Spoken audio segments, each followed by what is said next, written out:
அனைவருக்கும் ஆர்சிசியின் வணக்கங்கள். இன்று நாம் ப்ரீவியஸ் இயர் கொஸ்டின் பேப்பர் 2019 நடந்த டிஎன்பிஎஸ்சி கொஸ்டின் பேப்பர் பற்றி பார்க்க போகிறோம்.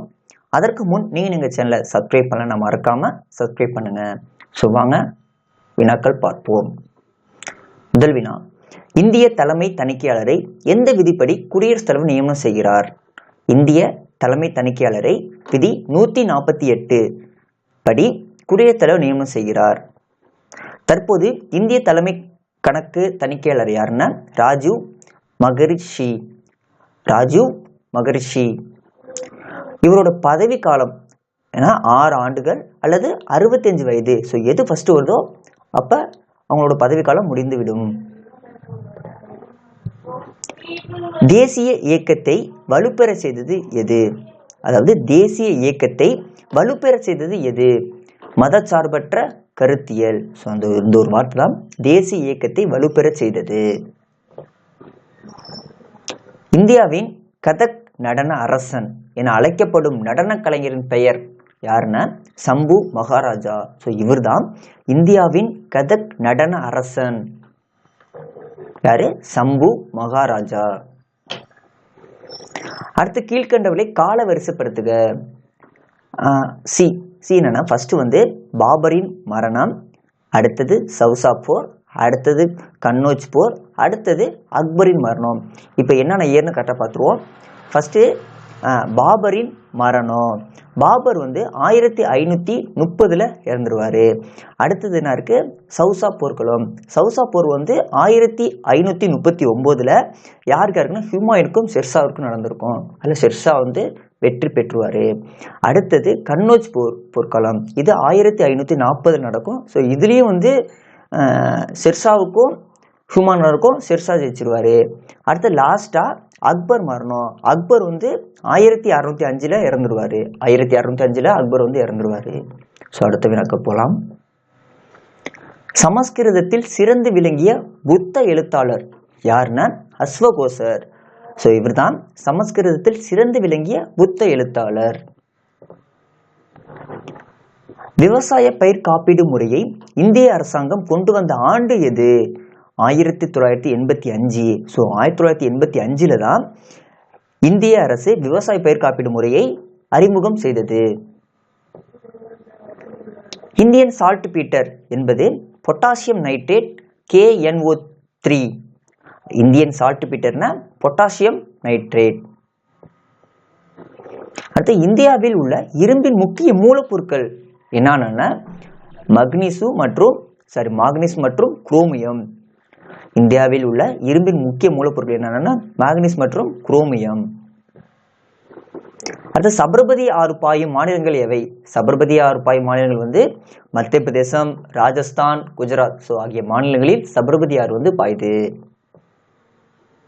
அரசியல் சாசன விதி 243B 73வது அரசியல் திருத்த சட்டத்தினால் அரசியலமைப்பில் சேர்க்கப்பட்டது.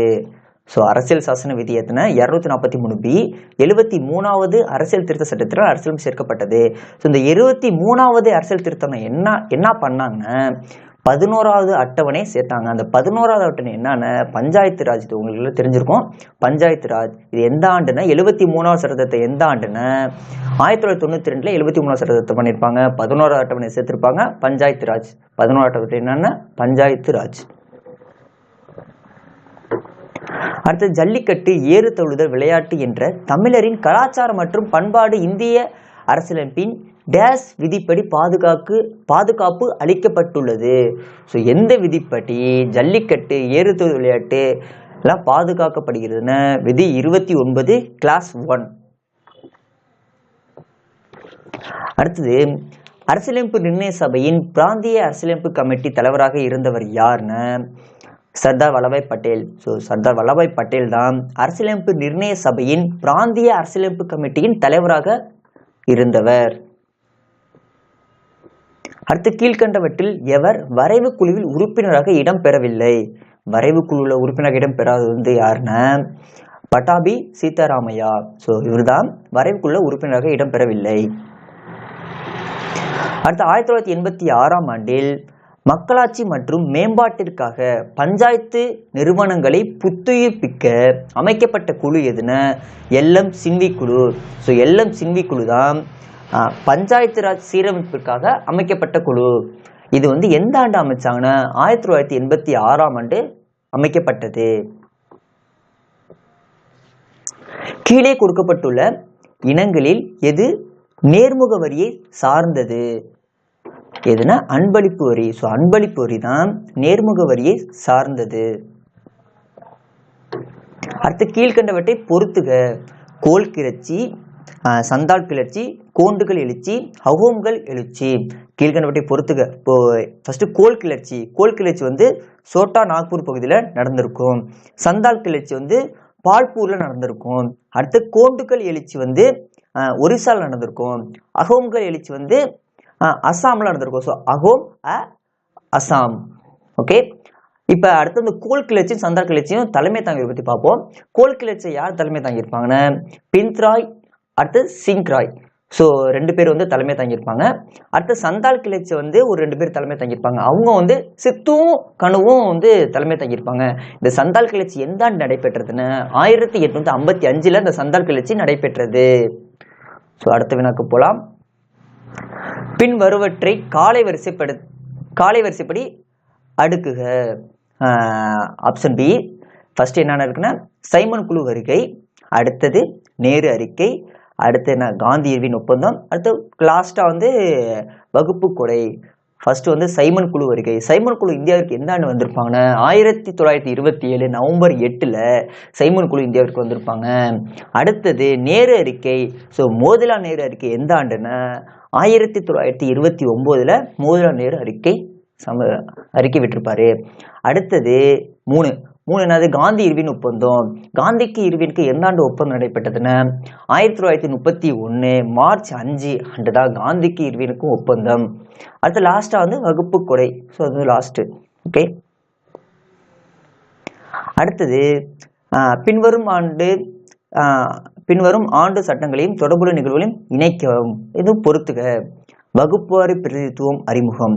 இது எந்த ஆண்டுன்னா 1909. வகுப்புவாரி பிரதிநிதித்துவம் அறிமுகம் 1909. நிதிநிலை அறிக்கை விவாதிக்க உரிமை. நிதிநிலை அறிக்கை விவாதிக்கும் உரிமை வந்து 1892. நிதிநிலை அறிக்கை விவாதிக்க வந்து 1892. அடுத்த பர்மா பிரிக்கப்படுதல். இது 1935 தான் பர்மா பிரிச்சிருப்பாங்க. இது வந்து இந்திய அரசு சட்டமும் 1935. ஸோ அந்த அரசு சட்டத்தின் மூலமா தான் பர்மா பிரிச்சிருப்பாங்க. அடுத்து லாஸ்ட் ஆகஸ்ட் அறிக்கை. ஸோ ஆகஸ்ட் அறிக்கை வந்து 1919, அதாவது 1919. வகுப்புவாரி பிரதிநிதித்துவ அறிமுகம் வந்து 1909. நிதிநிலை அறிக்கை விவாதிக்க உரிமை வந்து 1892. அடுத்து பர்மா பிரிக்கப்படுது 1935. ஆகஸ்ட் அறிக்கை 1919. பிரதான் மந்திரி ஆவாஸ் யோஜனா எந்த ஆண்டு துவங்கப்பட்டது? ஏப்ரல் 2016 தான் பிரதான் மந்திரி ஆவாஸ் யோஜனா துவங்கப்பட்டது. இது என்ன பிரதான் மந்திரி ஆவாஸ் யோஜனா? இலவச வீடு கட்டும் திட்டம். அடுத்த மாவட்ட நிர்வாகம் என்பது ஒட்டுமொத்த பொது விவகார மேலாண்மை என கூறியவர் யாருன்னா SS Kera. So SS Kera தான் மாவட்ட நிர்வாகம் என்பது ஒட்டுமொத்த பொது விவகார மேலாண்மை அப்படின்னு கூறியிருக்கிறார். அது கார்கில் விஜய் தினம் கடைபிடிப்பது. கார்கில் விஜய் தினம் வந்து 26 ஜூலை 2018. கார்கில் விஜய் தினம் கடைபிடிப்பது எந்த ஆண்டுன்னா 26 ஜூலை 2018. அந்தமான் நிக்கோபாரில் உள்ள 3 தீவுகளுக்கு 2018 டிசம்பர் 30 அன்று நமது பிரதமர் மறுபெயரிட்டார். எத்தனை தீவு? 3 தீவுக்கு. ஸோ அந்த 3 தீவு என்னென்ன தீவு, யார் பேர் சொல்லியிருக்காங்கன்னு அடுத்ததுல பார்க்குறோம். இது வினாவே வந்திருக்கு. இதே டிஎன்பிஎஸ்சி கொஸ்டின்ல அடுத்த வினாவே வந்திருக்குது. ஸோ இது வந்து ஃபர்ஸ்ட் வந்து அந்தமான் நிக்கோபார் தீவில் உள்ள ஹேவ்லாக் தீவிற்கு இந்திய பிரதமரால் அறிவிக்கப்பட்ட பெயர் என்னன்னா, இந்த ஹேவ்லாக் தீவிற்கான பெயர் வந்து என்னன்னா சுவராஜ் தீப் தீவு. ஹேவ்லாக்கிற்கு வந்து சுவராஜ் தீப் தீவு. அடுத்து இன்னும் 2 தீவு இருக்கு. அதுல வந்து ராஸ் தீவுன்னு சொல்லிட்டு ஒரு தீவு இருக்கு. ஸோ அதோட பெயரை தான் நேதாஜி சுபாஷ் சந்திர போஸ்ன்னு சொல்லிட்டு மாத்திருக்காங்க. ராஸ் தீவுங்கிறது தான் நேதாஜி சுபாஷ் சந்திர போஸ் தீவையும், அடுத்து இன்னொன்று வந்து இதுதான், இது வந்து நீல் தீவு. ஸோ நீல் தீவுன்ற ஒரு தீவை வந்து சாகித் தீப் தீவுன்னு சொல்லிட்டு அழைச்சிருக்காங்க. மொத்தம் 3 தீவு.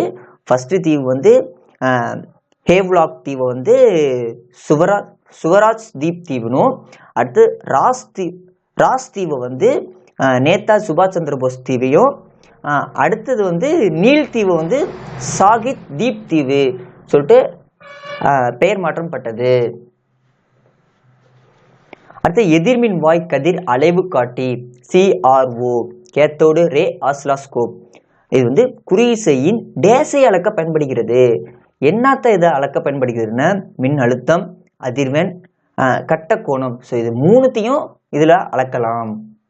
இதோட விடை வந்து மேற்கண்ட யாவும். அடுத்து பொறுத்துக்க. முதல் பட்டியல், 3ஆம் பட்டியல், 7ஆம் பட்டியல், 8ஆம் பட்டியல். ஸோ முதல் பட்டியல்னா மாநிலங்கள் மற்றும் யூனியன் பிரதேசங்களின் பெயர். ஸோ அதை பற்றி தான் முதல் பட்டியல். அடுத்து 11வது பட்டியல். ஸோ 11வது பட்டியல் நம்ம பார்த்தோம், பஞ்சாயத்து ராஜ். அடுத்து வந்து 7ஆம் பட்டியல்.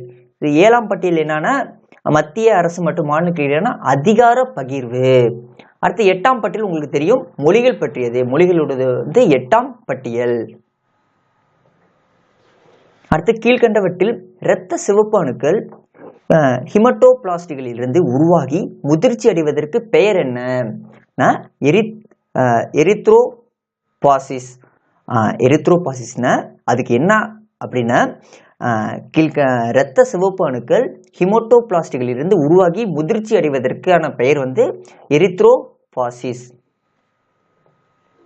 அடுத்தது மலேரியாவை குணப்படுத்த தற்போது பயன்படுத்தப்படும் கூட்டு மருந்து எது? மலேரியாவை குணப்படுத்த தற்போது பயன்படுத்தப்படும் கூட்டு மருந்து எதுன்னா பேன்சிடர். ஸோ பேன்சிடர். பூமத்திய பகுதியிலும் பொழியும் மழையின் வகை. ஸோ பூமத்திய பகுதியில் பொழியும் மழை வகை என்னன்னா வெப்பச்சலன மழை. வெப்பச்சலன மழை தான் பூமத்திய பகுதியில் பொழியும் மழை வகை. சிந்துவெளி எழுத்து முறை என்பது, ஸோ சிந்துவெளி மக்கள்லாம் எப்படி எழுதுனாங்க, அவங்களோட எழுத்து முறை எப்படி இருந்துச்சுன்னா வலம் இருந்து இடமாக மற்றும் இடமிருந்து வளமாக எழுதுவது. ஸோ அந்த முறையில தான் அவங்களோட வந்து எழுத்து முறை இருந்துச்சு. என்னன்னா வலமிருந்து இடமாக மற்றும் இடமிருந்து வளமாக எழுதுவது. சிவாஜியின் வாரிசு என அங்கீகரிக்கப்பட்டவர் யார்? சிவாஜியின் வாரிசு என அங்கீகரிக்கப்பட்டவர் வந்து நாக்பூரின் போன்ஸ்லே. ஸோ அவர் தான் சிவாஜி வாரிசு என அங்கீகரிக்கப்பட்டவர். அடுத்து தலைக்கோட்டை போர் நடந்த வருடம், ராட்சச தங்கடி போர்னு சொல்லுவாங்க. இந்த தலைக்கோட்டை போர் தான். இது எந்த ஆண்டு நடந்துச்சுன்னா 1565. இது யாருக்கும் நடந்துச்சுன்னு நீங்க வந்து கமெண்ட் பண்ணுங்க. ஓகே. அடுத்தது நீதித்துறையானது நிர்வாகத்துறையிடம் இருந்து எந்த கீழ்கண்ட சட்ட உறுப்பு மூலம் பிரிக்கப்பட்டது?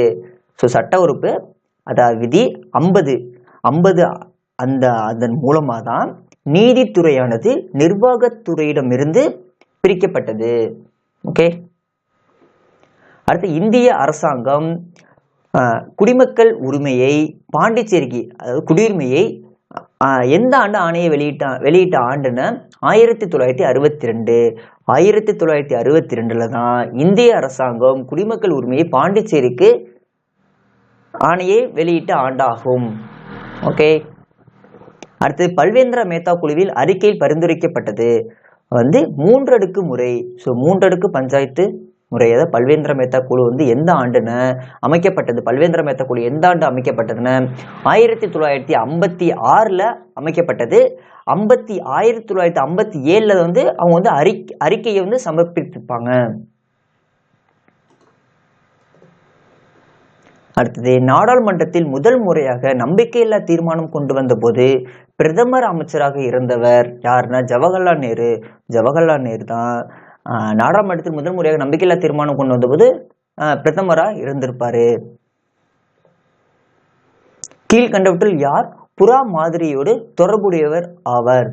யாருன்னா doctor APJ Abdul Kalam. So Abdul Kalam தான் புறா மாதிரியோடு தொடர்புடையவர். புறா மாதிரினா என்ன அப்படின்னா கிராமப்புறங்களுக்கு நகர்ப்புற வசதிகளை வழங்குதல். புறா மாதிரின கிராமப்புறங்களுக்கு நகர்ப்புற வசதிகளை வழங்குதல். இதற்கு முக்கியமானதாக திகழ்ந்து வந்து டாக்டர் ஏபிஜே அப்துல் கலாம். அடுத்தது நர்மன் போர்லாக். உலக நர்மன் போர்லாக் வந்து எதனுடைய தொடர்புடையவர் வந்து வீரிய ரக விதைகளுடன் தொடர்புடையவர். இவர் வந்து பசுமை புரட்சி தந்தை, அதாவது உலக பசுமை புரட்சியின் தந்தை நர்மன் போர்லாக். ஓகே, இவர் வந்து எதையோட தொடர்புடையனா இது மட்டும்தான், இது வீரிய ரக விதைகள், இது மட்டும்தான் இவரோட தொடர்புடையது. அடுத்தது சமுதாய பாதுகாப்பு குறியீடு யாரால் உருவாக்கப்பட்டது? சமுதாய பாதுகாப்பு குறியீடு யாரால் உருவாக்கப்பட்டதுன்னா ஆசிய வளர்ச்சி வங்கியால் உருவாக்கப்பட்டது. ஸோ இந்த ஆசிய வளர்ச்சி வங்கியை பற்றி சொல்கிறேன். இது வந்து 1966ஆம் ஆண்டு அமைக்கப்பட்டது. இதோட தலைநகர் எங்கே இருக்குன்னா பிலிப்பைன்ஸில் இருக்குது. பிலிப்பைன்ஸில் மணிலா என்ற இடத்துல ஆசிய வளர்ச்சி வங்கி இருக்குது. இதோட தலைவர் யாருன்னா மாட்சாட்சுகு அசகோவான்னு சொல்லிட்டு அவர் தான் இதோட தலைவர். ஆசிய வளர்ச்சி வங்கி 1966 அமைக்கப்பட்டது. எங்கே இருக்குன்னா பிலிப்பைன்ஸில் மணிலா என்ற இடத்துல இருக்கு. அதோட தலைவர் யாருன்னா மாசாட்சுகு அசகாவா. ஓகே, நவீன வங்காளதேசத்தின் பைபிள் என அழைக்கப்படுவது எதுனா வந்தே மாதரம். வந்தே மாதரம் தான் நவீன வங்காளதேசத்தின் பைபிள் என அழைக்கப்படுகிறது. பின் வருவற்று கால வரிசையான நிகழ்வுகளை தேர்ந்தெடு. ஸோ கால வரிசைப்படுத்துக. 2. ஸோ ரஷ்யா ஜப்பான் போர். ரஷ்யாவுக்கும் ஜப்பானுக்கும் எந்த ஆண்டு போர் நடந்துச்சுன்னா 1904. அடுத்தது காந்தி தென்னாப்பிரிக்கிலிருந்து திரும்புதல். அடுத்தது வந்து சௌரி சௌரா நிகழ்ச்சி. லாஸ்ட் சௌரி சௌரா நிகழ்ச்சி எந்த ஆண்டுன்னா 1922 சௌரி சௌரா நிகழ்ச்சி நடைபெற்றிருக்கும். அடுத்தது ஜல் கிராந்தி அபியான் திட்டம் இந்தியாவில் பின்னொரு எந்த நகரத்தில் அமல்படுத்தப்படவில்லைன்னு கேட்குறாங்க. எந்த நகரத்தில்? ராய்ப்பூர் மாவட்டத்தில் தான் இது வந்து ஜல் கிராந்தி அபியான் திட்டம் வந்து அமல்படுத்தப்படவில்லை. அடுத்து இந்தியாவில் செம்மொழியாக அறிவிக்கப்பட்ட முதல் மொழி நம்ம தமிழ் மொழி தான். நம்ம தமிழ் மொழி தான் 2004ஆம் ஆண்டு இந்தியாவின் செம்மொழியாக அறிவிக்கப்பட்ட முதல் மொழி. ஸோ இது எல்லாமே செம்மொழியாக அறிவிக்கப்பட்ட மொழி தான். இது வந்து எந்த ஆண்டுனா கன்னடமும் தெலுங்கும் 2008 செம்மொழியாக அறிவிக்கப்பட்டிருப்பாங்க. கன்னடமும் தெலுங்கும் 2008 செம்மொழியாக அறிவிக்கப்பட்ட மொழி. அடுத்து ஒரியா மொழி வந்து 2014 செம்மொழியாக அறிவிக்கப்பட்ட மொழி. அடுத்தது ஆசிரியர்களுக்கான தேசிய விருது எந்த ஆண்டிலிருந்து ஆரம்பிக்கப்பட்டது? ஆசிரியர்களுக்கான தேசிய விருது 1958ஆம் ஆண்டிலிருந்து ஆரம்பிக்கப்பட்டது. அடுத்தது இஸ்ரோ வெளிப்படுத்தியுள்ள ககன்யான் திட்டத்தின் நோக்கம் என்ன? இதோட நோக்கம் என்னன்னா 3 மனிதர்களை விண்வெளிக்கு அனுப்புதல். இதுதான் முக்கியமான ககன்யான் திட்டத்தோட நோக்கமாகும். யாருடைய சிலை ஒற்றுமையின் சிலையாக கருதப்படுகிறது? சர்தார் வல்லபாய் பட்டேலின் சிலை தான் ஒற்றுமையின் சிலையாக கருதப்படுகிறது. அடுத்து மை பிரசிடென்சியல் இயர் என்ற நூலை எழுதியவர் யார்? மை பிரசிடென்சியல் இயர் என்ற நூலை எழுதியவர் வந்து ஆர் வெங்கட்ராமன். சர்வதேச காவல்துறை துறையகத்தின் அதாவது இன்டர்போல் தலைமையகம் அமைந்துள்ள இடம் லியோன். இந்த லியோன் என்ற இடத்துல தான் சர்வதேச காவல் துறையகத்தின் அதாவது இன்டர்போல் தலைமையகம் அமைந்துள்ளது. தேங்க்யூ, நன்றி, வணக்கம். நாளை மற்றொரு வீடியோவில் உங்களை சந்திக்கிறோம். அதற்கு முன் நீங்க எங்க சேனலை சப்ஸ்கிரைப் பண்ணலன்னா மறக்காம சப்ஸ்கிரைப் பண்ணுங்க. நாளை மற்றொரு வீடியோவில் உங்களை சந்திக்கிறோம்.